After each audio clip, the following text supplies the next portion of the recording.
السلام علیکم دوستو، میں ہوں آپ کا ہوسٹ زبیر۔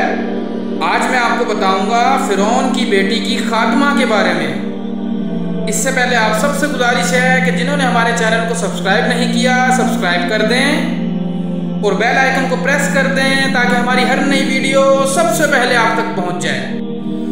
حضرت ابن عباس رضی اللہ تعالیٰ عنہما فرماتے ہیں کہ رسول اللہ صلی اللہ علیہ وآلہ وسلم نے فرمایا کہ معراج کی رات میں نے پاکیزہ خوشبو محسوس کی، تو میں نے پوچھا اے جبرائیل یہ عمدہ خوشبو کیسی ہے؟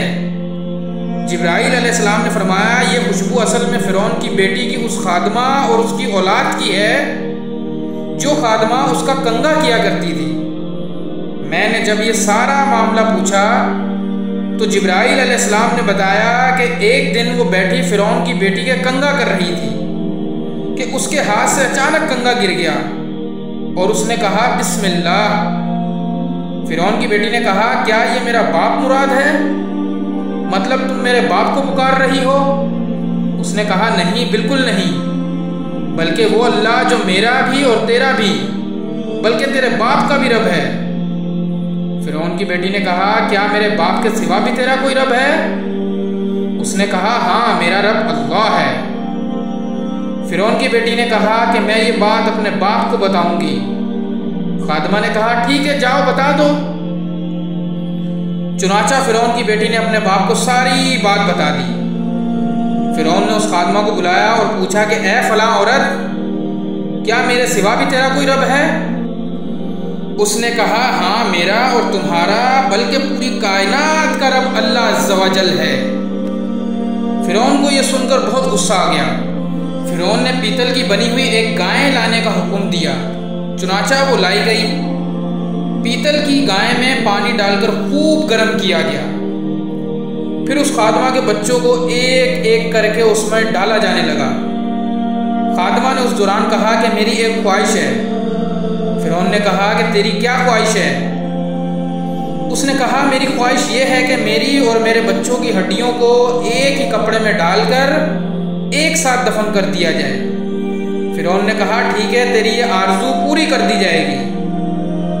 پھر اس خادمہ کے بچوں کو پیتل کی گائے کے اندر برابر ڈالا جاتا رہا، یہاں تک کہ اس کے شیر خوار بچے کی نوبت آئی تو ماں اس کی وجہ سے بے ہمت ہونے لگی۔ تو بچے نے کہا اے ماں مجھے بھی ڈال دو، کیونکہ دنیا کا عذاب آخرت کے عذاب کے مقابلے میں بہت ہلکا ہے۔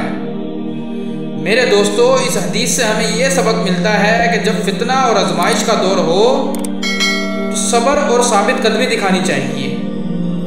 جیسا کہ قیامت کی نشانیوں میں سے ایک نشانی یہ بھی ہے کہ دجالی فتنہ آئے گا۔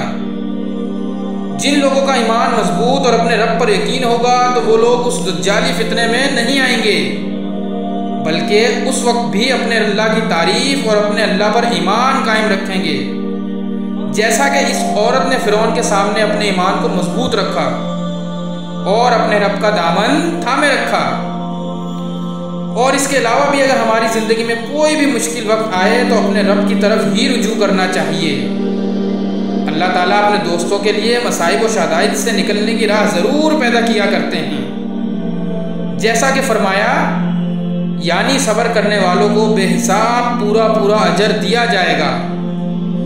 جس طرح اس خادمہ نے صبر کا دامن تھامے رکھا اور اپنے بچوں سمیت فرعون کے ظلم کو برداشت کیا، تو اللہ تعالیٰ نے کتنا بڑا اجر عظیم عطا کیا کہ جب ہمارے پیارے نبی صلی اللہ علیہ وسلم معراج پر گئے تو پاکیزہ خوشبو محسوس کی جو اسی خادمہ اور اس کے بچوں کی تھی۔ میرے دوستو، ہمیں تو دین بہت آسانی سے ملا ہے، جبکہ ہمارے انبیاء کرام، صحابہ کرام، یہاں تک کہ سرکار دو عالم حضرت محمد صلی اللہ علیہ وآلہ وسلم نے دین کے لیے کتنی بڑی قربانیاں دی ہیں۔ ہمارے پیارے نبی صلی اللہ علیہ وآلہ وسلم کو طائف میں پتھر مارے گئے، جنگ احد میں دندان مبارک شہید ہوئے، بیٹیوں کو طلاقیں ہوئیں اور اس کے علاوہ بھی بہت ظلم و ستم ہوئے، لیکن آپ صلی اللہ علیہ وآلہ وسلم نے صبر کے ساتھ سب کچھ برداشت کیا اور دین کی دعوت دیتے رہے۔ ہمیں تو گھر بیٹھے دین ملا ہے، ہم نے تو کوئی قربانیاں اور مشقت نہیں کی، پھر بھی اگر ہم دین اور اپنے پیارے نبی صلی اللہ علیہ وآلہ وسلم کے احکامات کی پیروی نہیں کریں گے تو ہم سے بڑا بدبخت کون ہو سکتا ہے؟